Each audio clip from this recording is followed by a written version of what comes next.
Hello students, आज हम लोग बात कर रहे हैं क्लास 10 के चैप्टर 6 ट्रायंगल के बारे में। देखिए, आप लोगों ने अपनी प्रीवियस क्लास में कॉन्ग्रुएंट ऑफ ट्रायंगल में आपने कॉन्ग्रुएंट पढ़ा था, जिसमें आप लोगों ने कॉन्ग्रुएंसी रूल पढ़े थे, जिसमें आपका एसएसएस, एएसए, एसएएस, आरएचएस और एएएस, ठीक है। ये आप लोगों ने अपनी प्रीवियस क्लास में मीन्स क्लास 9 क्लास 8 में ट्रायंगल का कॉन्ग्रुएंट पढ़ा था। इस चैप्टर में आज हम लोग क्लास 10 में बात करेंगे दो ट्रायंगल किस तरह से सिमिलर होंगे, उनके बीच क्या रिलेशन होगा। यहाँ पर एरिया की बात करेंगे, एरिया ऑफ ट्रायंगल से रिलेटेड क्वेश्चन पढ़ेंगे। साथ ही साथ पाइथागोरस थ्योरम जो आप लोगों ने पढ़ी होगी, पाइथागोरस थ्योरम के बारे में बात करेंगे।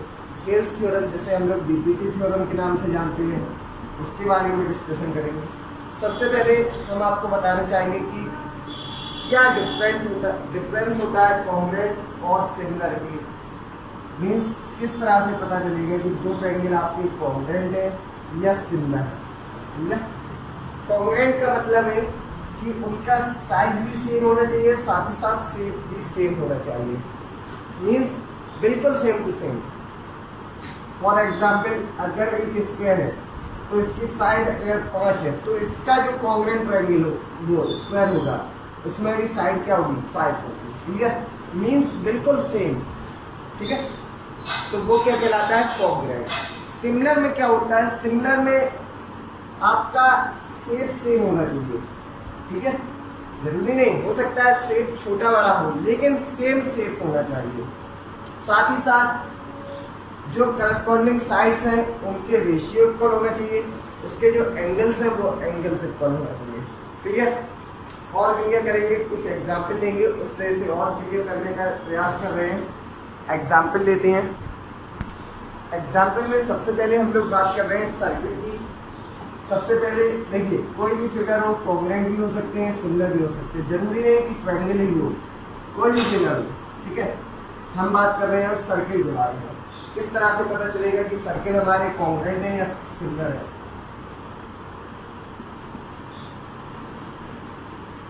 ठीक है, तो देखिए, अगर सर्किल है हमारा, दो सर्किल है, ठीक है। अगर इनकी रेडियस सेम है, इनकी जो रेडियस है दोनों की, अगर वो सेम है, मीन्स R1 = R2 है, तो ये हमारे क्या कहलाएंगे, कॉन्ग्रुएंट सर्किल कहलाएंगे। कैसे कहलाएंगे, कॉन्ग्रुएंट सर्किल, ठीक है। सर्किल के कॉन्ग्रुएंट की कंडीशन क्या है कि आपकी जो रेडियस होती है वो रेडियस सेम होनी चाहिए। क्या होना चाहिए, रेडियस तो सेम होना चाहिए, ठीक है। लेकिन जब बात करेंगे सिमिलर की, तो ऑल सर्किल आर सिमिलर। अगर हम बात करें सिमिलर की, तो हम देखेंगे कि ऑल सर्किल आर सिमिलर। देखिए, सभी सर्किल सिमिलर कैसे होती है, ये समझिए। सर्किल का मतलब ये है कि गोल होता है, ठीक है। गोल होगा यानी जो इसका शेप है, वो सेम होगा, ठीक है। भले ही रेडियस डिफरेंट हो, भले ही आपकी R1 बड़ी हो या R2 से, ठीक है, या R2 बड़ी हो R1 से, ठीक है। लेकिन जो इसका शेप है वो गोल ही होगा। मीन्स मान लीजिए ये एक सर्किल है, इसके ऊपर एक सर्किल और हो गया, इसके ऊपर एक सर्किल और हो गया, ठीक है। तो हमेशा याद रखिएगा, जब भी सर्किल की बात आएगी तो सभी सर्किल आपस में क्या होते हैं, सिमिलर होते हैं, क्लियर। सभी सर्किल आपस में क्या होते हैं, सिमिलर होते हैं। All circles are similar. अब मान लीजिए आपके पास क्वेश्चन आए, ऑल सर्किल आर सिमिलर और congruent. All circle are similar और कॉन्ग्रुएंट, तो कॉन्ग्रुएंट की कंडीशन क्या है, डिपेंड करेगा कि उसकी जो रेडियस है वो इक्वल है तो कॉन्ग्रुएंट होगा। लेकिन सिमिलर के लिए कंडीशन क्या है कि सभी सर्किल आपस में सिमिलर होंगे, चाहे रेडियस बड़ी हो या छोटी हो, ठीक है। All circle are similar but not congruent, clear. आगे चलते हैं, अब हम स्क्वायर के बारे में बात करेंगे। जब हम लोग स्क्वायर की बात करेंगे तो हम देखेंगे कि स्क्वायर में क्या होता है। स्क्वायर में आपको पता है कि मान लीजिए ये स्क्वायर है, थोड़ा सा क्लियर नहीं है, दोबारा से ट्राई करेंगे। मान लीजिए ये आपके स्क्वायर, ठीक है। अगर ये साइड A1 A2, ठीक है, अगर A1 इक्वल टू A2 होता है, आपको पता है स्क्वायर में जितने भी एंगल होते हैं सभी कैसे होते हैं, ईच एंगल 90 डिग्री के होते हैं, तो इनके एंगल तो इक्वल होंगे, ठीक है। अगर A1 equal to A2 means पहले वाले स्क्वायर की साइड दूसरे वाले स्क्वायर की साइड के इक्वल आएंगी, तो स्क्वायर कैसे कहलाएंगे, कॉन्ग्रुएंट, ठीक है। If A1 equal to A2 तो स्क्वायर क्या हो जाएंगे आपके, कॉन्ग्रुएंट। लेकिन अगर बात करें यही हम सिमिलर की, इसकी बात कर रहे हैं सिमिलर की, तो सभी स्क्वायर सर्किल की तरह आपस में स्क्वायर भी सिमिलर होंगे, ठीक है। ऑल स्क्वायर आर सिमिलर, ठीक है। सभी स्क्वायर सर्किल की तरह क्या होंगे आपके, सिमिलर होंगे, क्लियर। चाहे इनकी मेजरमेंट कुछ भी हो, ठीक है। ये मान लीजिए A1 है, ये A2 है, ये A3 है, क्योंकि इनकी जो साइडें हैं, देखिए अगर इस साइड और इस साइड की बात करें तो इनका रेशियो क्या होगा, A1/A2 होगा।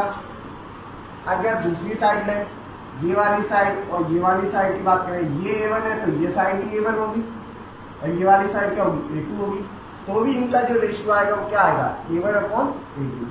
मीन्स जब भी करस्पॉन्डिंग साइड का रेशियो इक्वल आए, करस्पॉन्डिंग साइड का रेशियो इक्वल आए, तो वहां फिगर आपका कैसा होगा, सिमिलर होगा।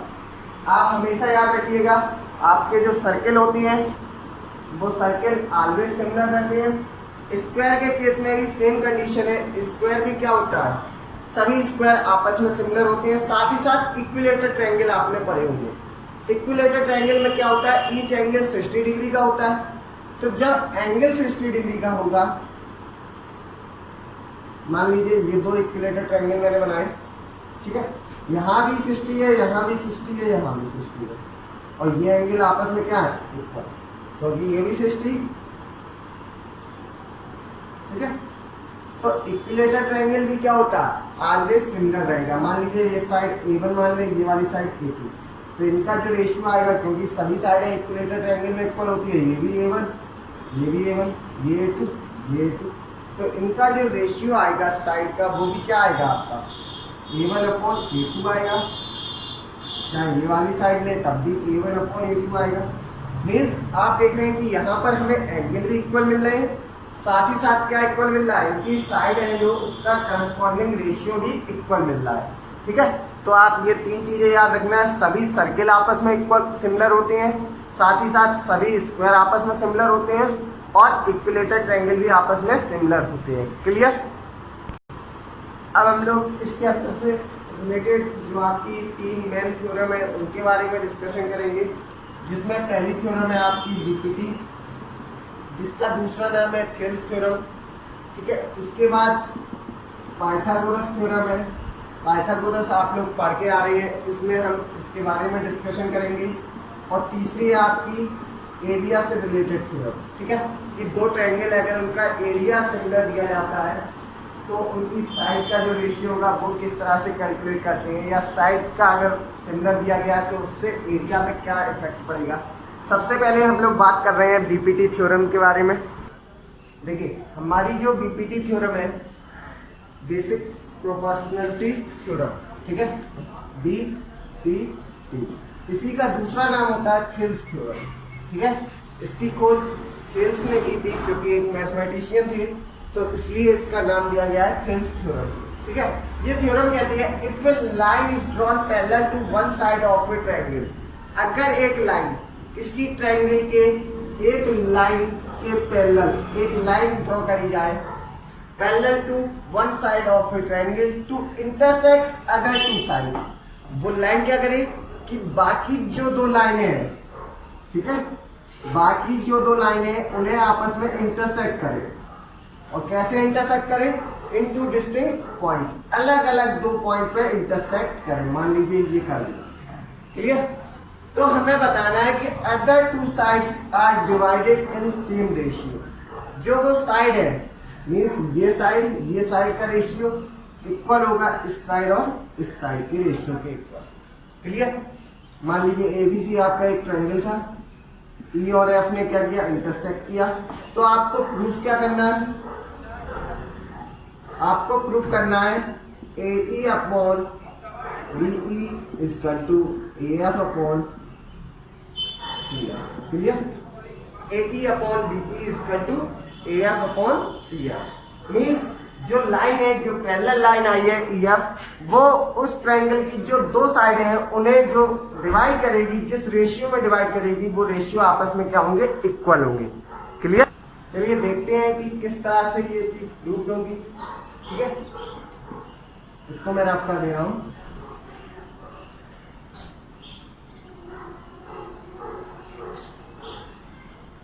देखिए हमें क्या करना है, हमें प्रूव करना है। सबसे पहले मैं ट्रायंगल बना ले रहा हूं ताकि आप लोगों को डाउट ना हो।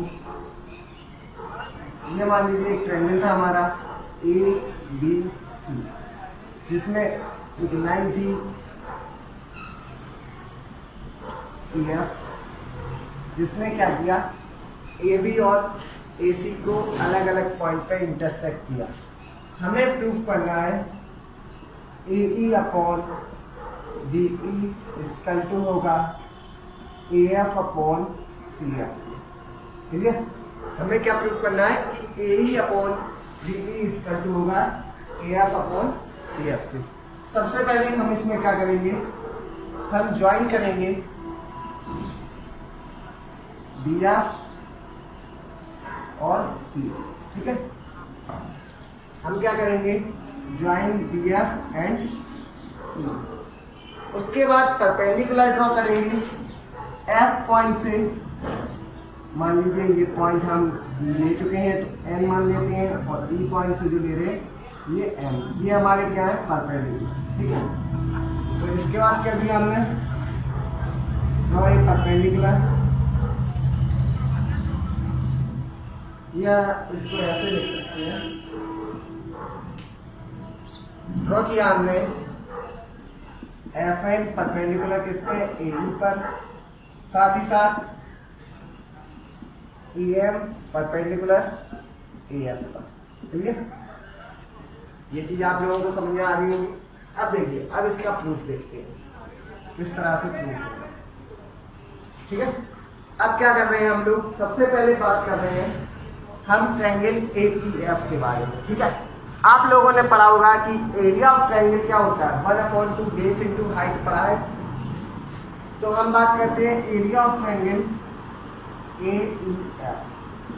AEF equal to 1/2 base into height, यानी AE इंटू, जब ये बेस माना तो हाइट क्या हो गई आपकी, FN हो गई। क्लियर? AE इंटू FN, ये क्या हुआ हमारा area of triangle AEF। Clear?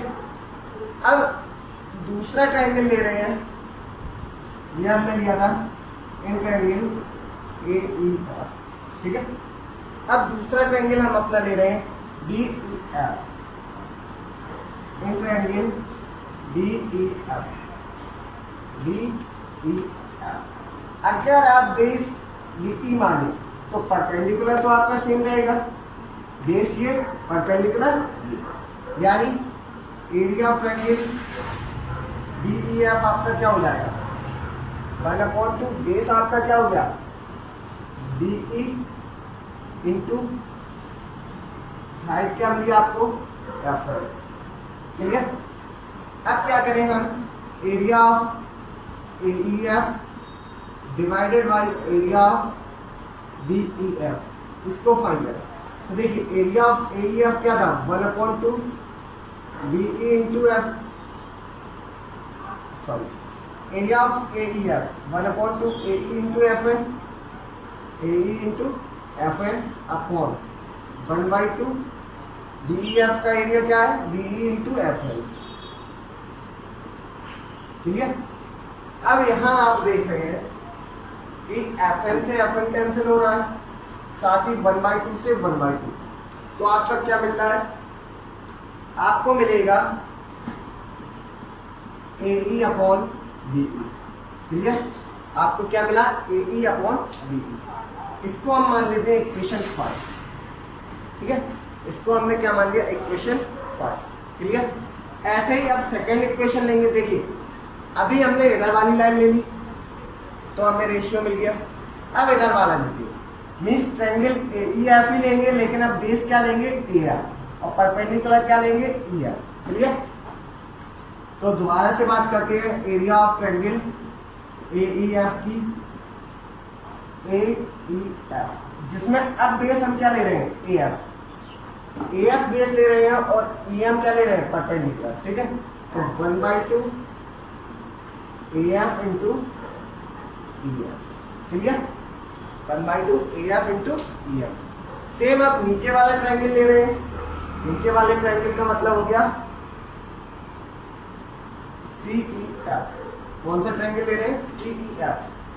ये हमने ट्रायंगल लिया था इन ट्रायंगल AEF, अब ले रहे हैं ट्रायंगल CEF। कौन सा ट्रायंगल ले रहे हैं, CEF, in triangle CEF।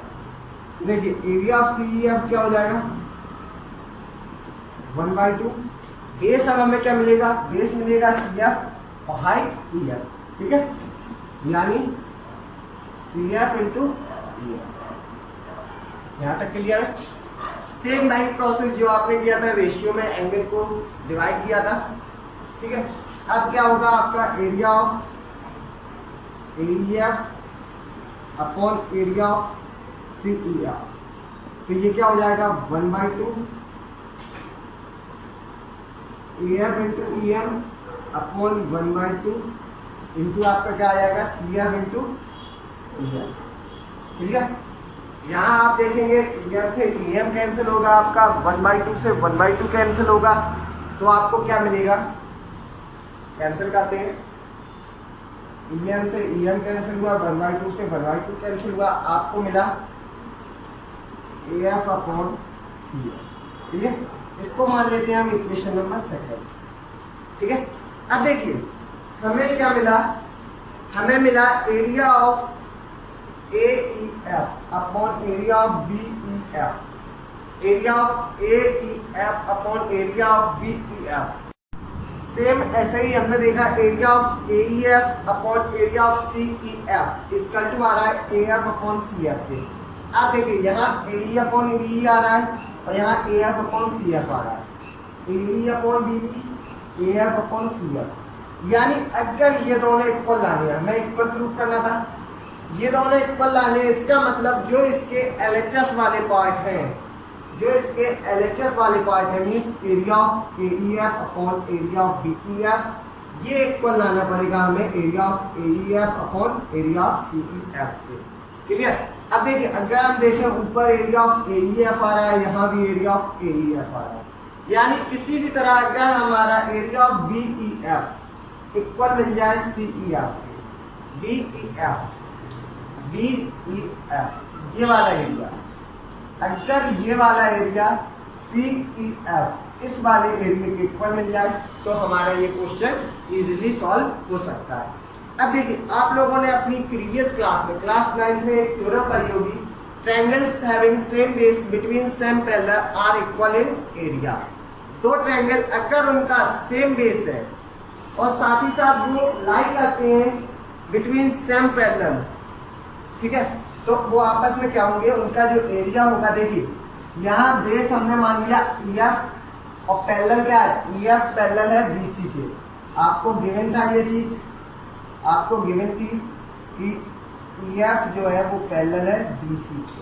Clear, तो यहाँ से अगर हम देखें तो हमें क्या मिलेगा, area of BEF equal to मिलेगा एरिया ऑफ CEF, जो मिलेगा same base between same parallel,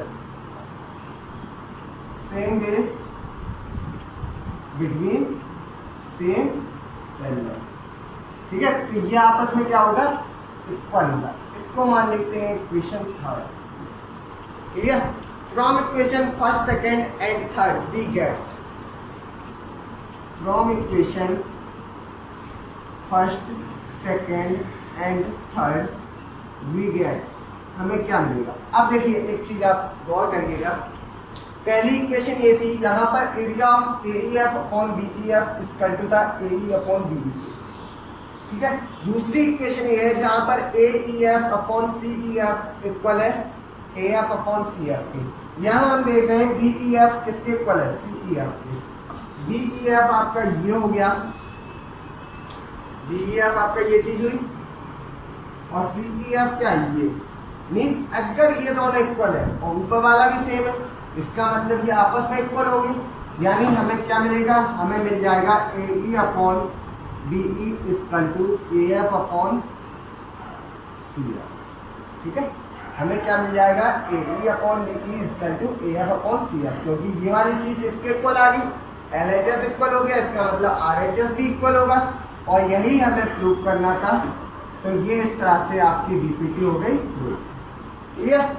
DPT theorem क्या थी आपकी, एक बार दोबारा से समझते हैं। डीपीटी थ्योरम क्या रहा हमारा कि दो ट्रायंगल, सॉरी एक ट्रायंगल, अगर उसके किसी एक साइड से, ट्रायंगल की किसी भी एक साइड से एक लाइन ड्रॉ करी जाए जो कि ट्रायंगल की जो दो साइड हैं उन्हें इंटरसेक्ट करे, उन्हें काटे दो अलग अलग पॉइंट पर, तो हमें बताना है जहां पर वो पॉइंट काटेगी लाइन, वहां से जो लाइन डिवाइड होगी वो सेम रेशियो में डिवाइड होगी, क्लियर? आई थिंक आप लोगों को समझ में आया होगा। अगर आप लोगों को वीडियो अच्छी लगी हो तो लाइक करें, हमारे चैनल को सब्सक्राइब करें। इसके बाद की क्लास अगले पार्ट में हम लोग मिलेंगे, तब तक के लिए थैंक यू।